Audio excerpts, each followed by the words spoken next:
welcome to Today in the News on Vanguard Live. My name is Damrola Ogunshaki. And here on Today in the News, we can give in-depth analysis on some of the stories making waves across Nigeria. And this morning, I'm starting with Vanguard. Vanguard is leading with Abducted GIGM ABC buses passengers. Kidnappers want 15 million naira to free my wife. That's according to victim's husband. You can see that story on page 7. And then on page 5, high cost of living. Niger resident protest hunger shut down major roads. Those behind protests to hijack food trucks coming to Mina from Lagos, says Governor Bago. Nanda seeks Tinubu's intervention, issues ultimatum. Kano governor to intimate Tinubu on hardship, hunger in state. Hard times over soon, First Lady tells Nigerians. Now stories below on page 16. We have history favors Super Eagles over Bafana. On page 20, we visit a $3.2 billion house call privatization and Armstrong urges Tinubu.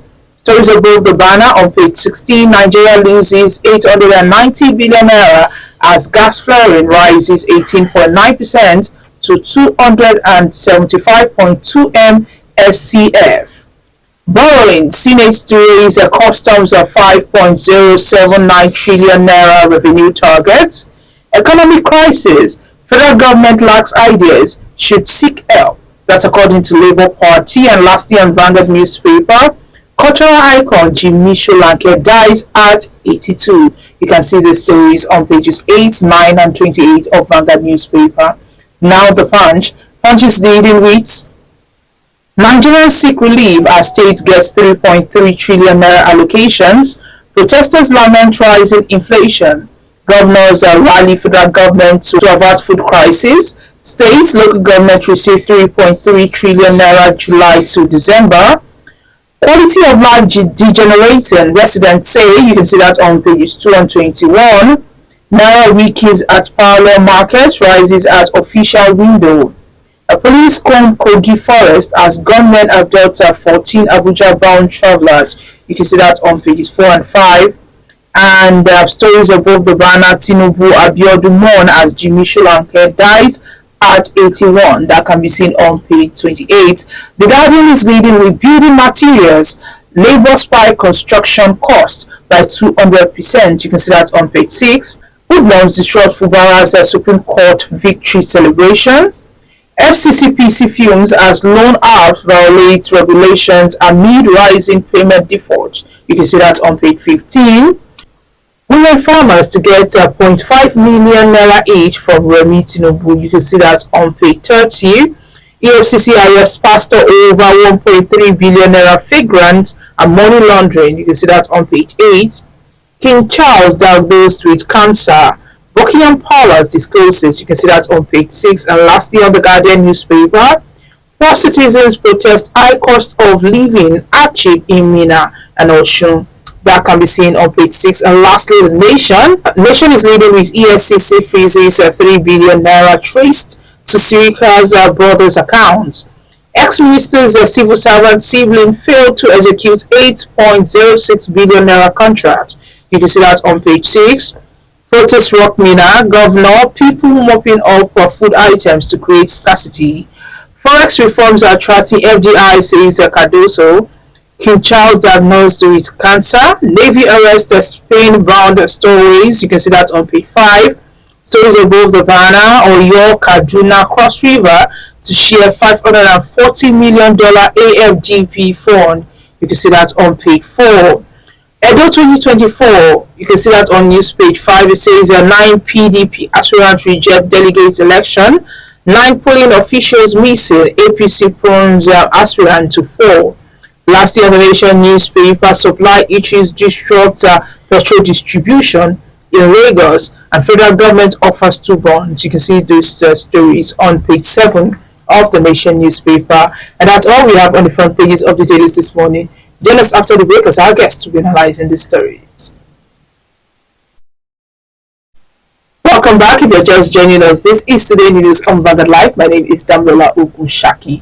Joining us to analyze the front pages of the dailies this morning is Mr. Dayo Akintobi. He's a publisher of Illipeji Today, Lekki Today, and Ikeja GRA Today. Good morning, Mr. Dayo. Good morning, Damilola. Good morning to all our viewers. Yes, how are you seeing the weather in Nigeria currently? Yeah, well, the Harmattan is taking its toll, and of course, it's hot during the day, it's cool in the evenings. The big problem is there's not much power, not much electricity to keep us comfortable in this heat.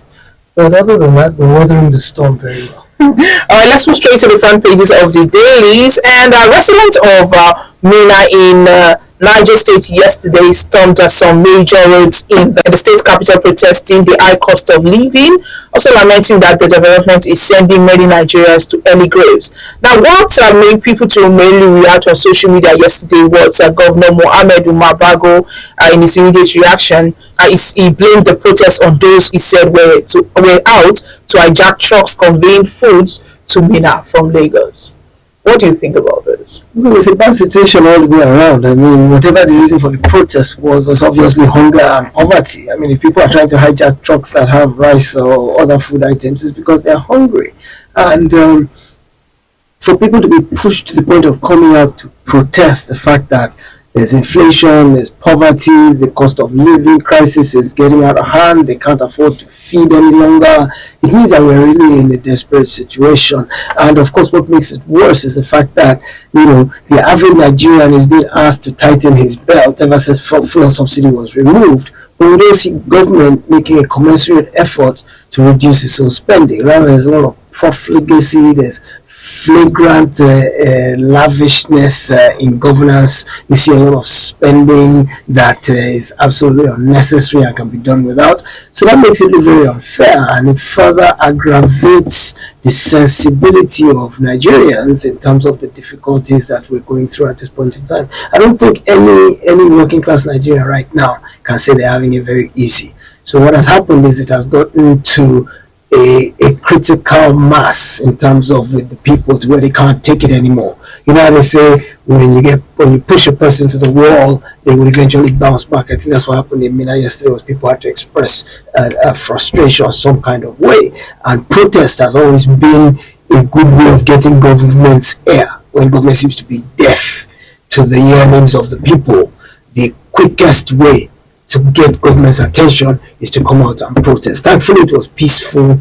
There was no breakdown of law and order. When the police came out, they said they used passive means to disperse the crowd, and so we didn't really have any injuries, we didn't have any arrests. So that was good that they managed to keep it peaceful, but at least they've got attention of government for government to know that you've got to do something about our plight. But the government's reaction to what the people are going through, especially the presidency, now that said articles claim that the government policies have created intense cost of living pressures are not grounded on fact, and they said that the cost of living indices show that Nigerians still enjoy the lowest cost of living in Africa. That's politicizing the issue, and this is beyond politics at this point in time.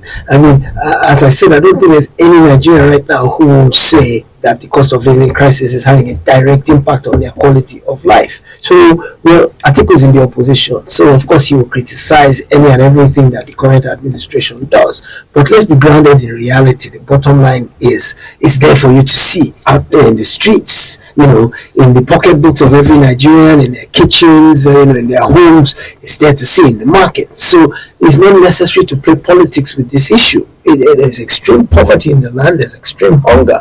It's to the point where people are coming up and knocking on your car window in traffic and saying, I need to eat, please help me, give me something, so I haven't eaten in 2 days. And these are not vagrants, these are well-dressed, decent-looking people who are simply hungry. So,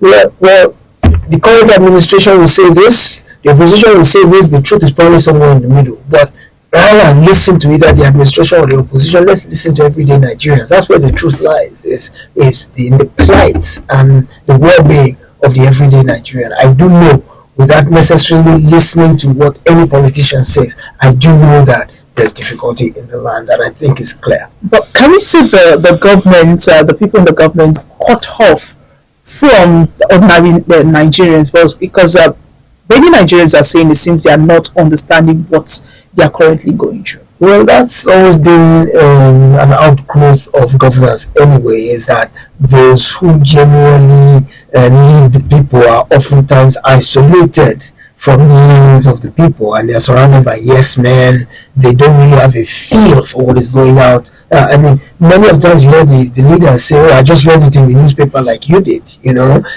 So they rely on the newspaper, the television news for their feedback, and you are not actually fully in touch with the people. Look at Aso Rock and compare it to us here in Lagos. Look at how disconnected we are from Aso Rock. Look how disconnected we are from Alausa.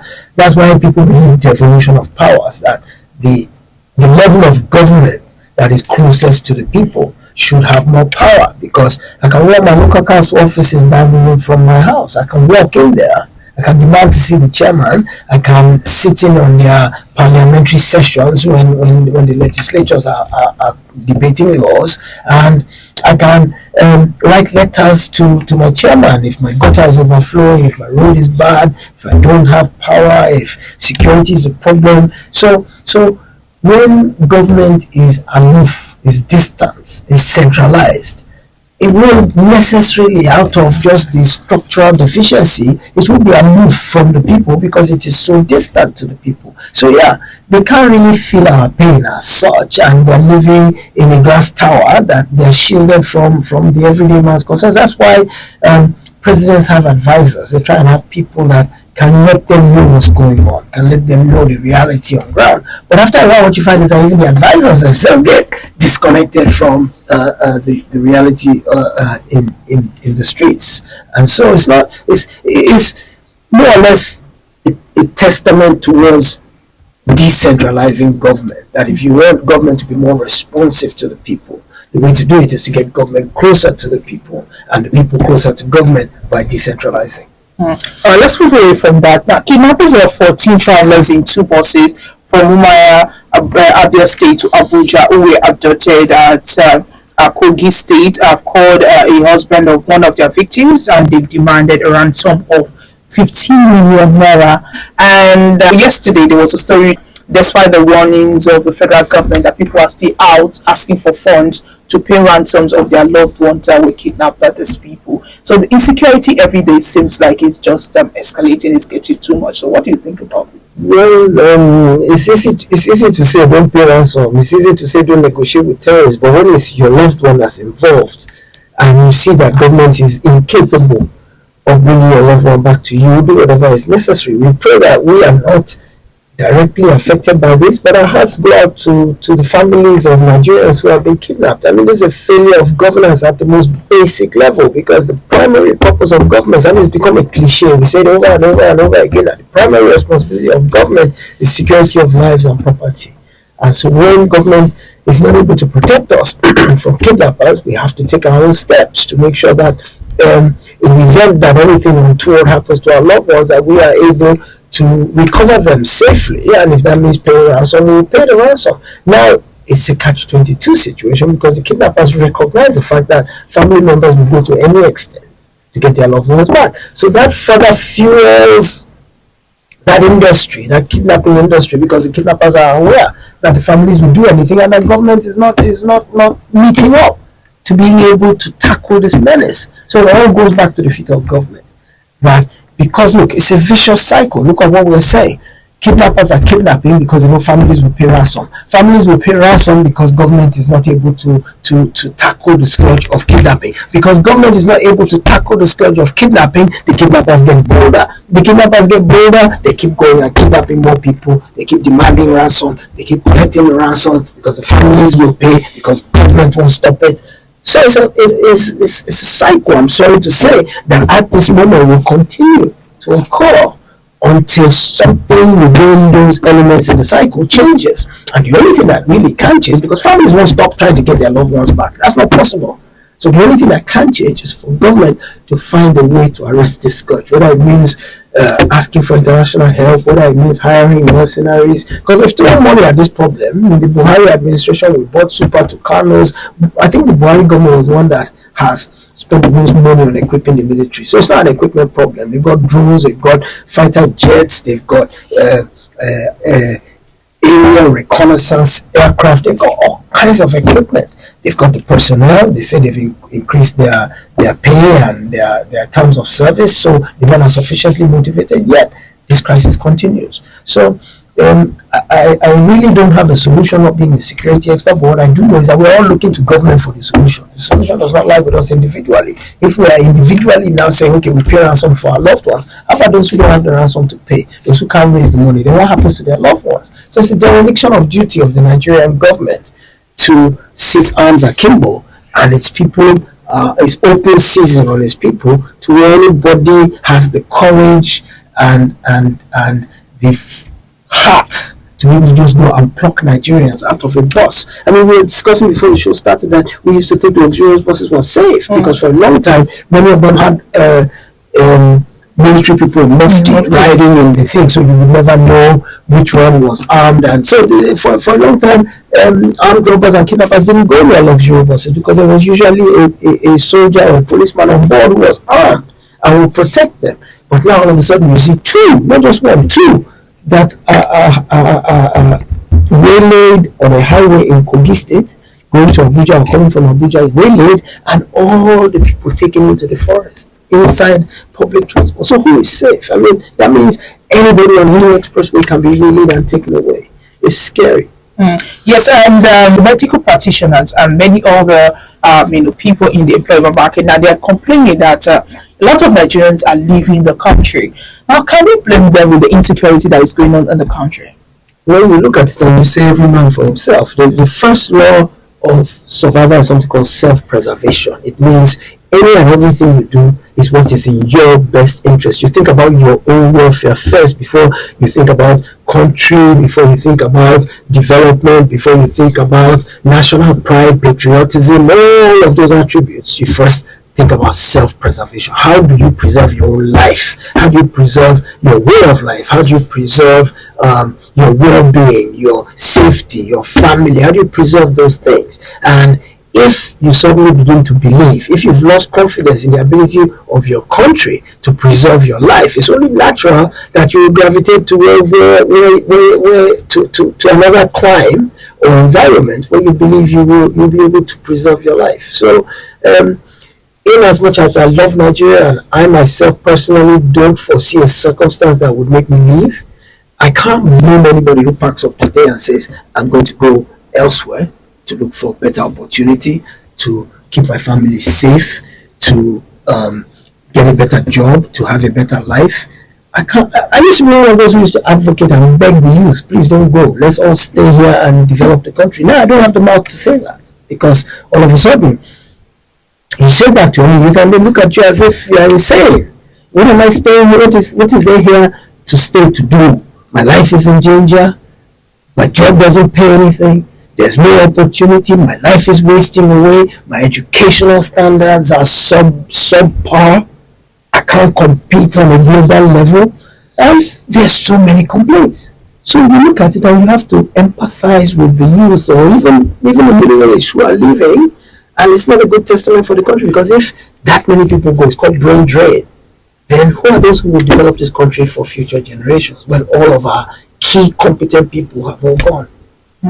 And let's move away from that and talk about the corruption currently going on in the country. Now, operatives of EFCC, they've arrested the General Overseer of the Rock Ministry International, as opposed to Theophilus Eboyi, for defrauding church members and other Nigerians of about 1.31 billion naira using fake grants from the Ford Foundation. Now, the only thing that sounds too good to be true is too good to be true. Somebody comes to you and says, pay me 1.8 million. Ford Foundation has given us so many $1 billion grant. So you pay me 1.8 billion to register, and from that grant you will get times 10 of that money. Why do people want to reap where they have not sown? I don't know how anybody will come and tell me a story that I should bring X number of naira without working, without doing anything. That money will just multiply.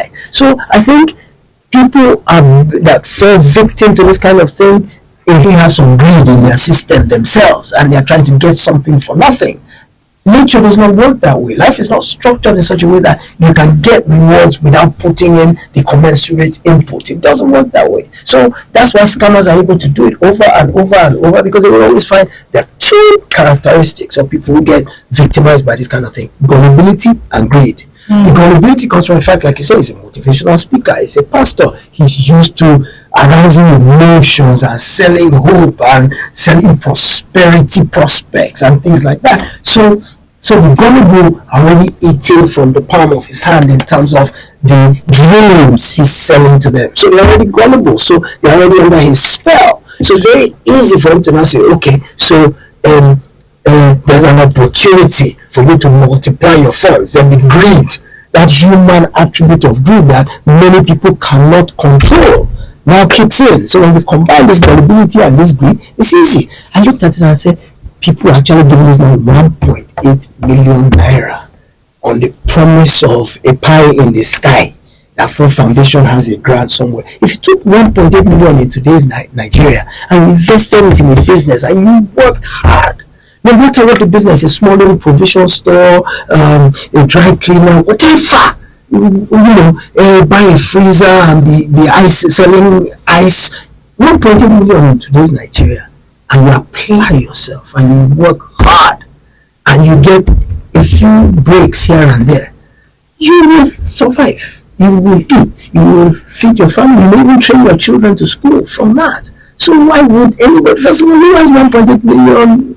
So that's my shock, as I say, there's no money in Nigeria. Yet you see, how many people gave him 1.8 million to amount to? Many people have 1.8 million. They should have given it to me. Because 1.8 million is a lot of money. It's a lot of money. That many people have that kind of money to be able to take a risk and give somebody on a promise of the fact that he will multiply it. Well, Nigeria is in trouble. I think that as human beings, God has already given us the tools with which to be able to separate right from wrong and good from bad.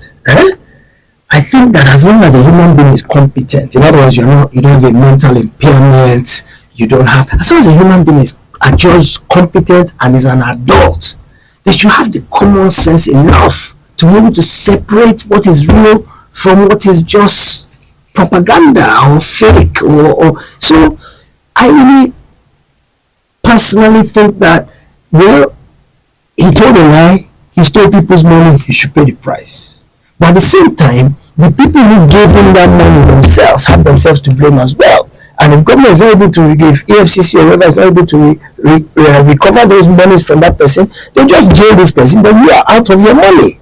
So what I'm saying is, we have a responsibility to our own selves to filter out information that comes to us. Look at social media, for example. We have become a nation of forwarders, reposters, retweet. We don't stop to think, to read this thing. Does it make sense? Is it true? Can I confirm it? The fact we see something, we immediately take it as gospel and immediately begin spreading it. This is the same phenomenon that's occurring here. Is that people are not taking the time to scrutinize whatever is being put in front of them. Does it make sense? Is it practical? Somebody will tell me, give me 1.8 million and in 30 days time I'll turn it to 18 million. What are you going to do to multiply that money? Is it forex? Is it cocaine? What? Is it oil bunkering? Is it subsidy fraud? There must be something. You can't multiply money without growing it in some way. So the person is coming to tell you, give me your 1.8 million. Oh, Ford Foundation is giving you a grant. Okay, on what basis? What is Ford Foundation? And why me? How do I qualify for the grant? And then why does it take me giving you 1.8 million before I now become eligible? So we ourselves ask for trouble because we don't do due diligence on a lot of things. Not just about, that's why we're easy to scam. We don't ask the right questions. We don't take the time to scrutinize things to make sure that they make sense, to make sure that they're plausible, that they're real, so I feel bad for the people who've lost their money, but at the same time, they bear some proportion of the blame. But the pastor should be prosecuted, should be brought to book, should be punished. Maybe that will serve as a deterrent to others to not try and take advantage of people who are desperate. When people are desperate, they're easier to be taken advantage of. Let's end this on a lighter note this morning to Mr. and Mrs. And the first person speaking this morning is Mr. Mrs. says the food is delicious, but it's not enough. I'm still hungry. I've been drinking water just to fill in. This is the 7th glass. And Mrs. replied, we're in the Harmattan season.